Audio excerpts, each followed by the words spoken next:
তিন শ্রেণীর ব্যক্তির বিরুদ্ধে আল্লাহ বলেন আমি নিজেই কিয়ামতের দিন মামলা দায়ের করব। I will be against them in the day of judgment. Three categories of people I will be against them in the day of judgment. তিন শ্রেণীর লোক কিয়ামতের দিন তারা ছাড় পাবে না। আল্লাহ বলেন আমি নিজেই তাদের বিরুদ্ধে মামলা দায়ের করব। এর মধ্যে এক শ্রেণীর লোক হচ্ছে রাজুলুন ইস্তাআজারা আজিরান ফাস্তাউফা মিনহু ওয়া লাম ইউতি আজরা। একজন শ্রমিক ভাড়া করে তার কাছ থেকে কাজ নিয়েছে কিন্তু তার পারিশ্রমিক আদায় করে নাই। এরকম আছে না নাই? দাপট দেখায় ইউনিভার্সিটির ক্যান্টিন গুলোতে, ইউনিভার্সিটির ক্যান্টিনে যে খায় মাগার বিল দেয় না, এরকম টাকায় দাসরা নাই। চায়ের দোকানে চা খায় আগে পরে দিমু, বিল দেয় না, আছে না নাই? দোকানে যে পণ্য কিনে বিল দেয় না, পরে দিমু, আছে না নাই? কিয়ামতের দিন আল্লাহ তোর এই মাস্তানি ছুটাবে, চিল্লা এখন ঠিক কিনা?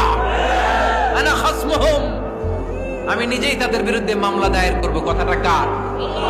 এজন্য বিশ্বনবী বললেন খবরদার, মেহনতি মানুষ, খেটে খাওয়া মানুষ, এদের দোয়া কবুল হয়ে যায়। আতুল আজিরা আজরাহু ক্বাবলা আন ইয়াজিফা আরাকুহু। খবরদার, বিশ্বনবী বললেন শ্রমিকের ঘাম শুকিয়ে যাওয়ার আগে তাদের পারিশ্রমিক মিটিয়ে দাও।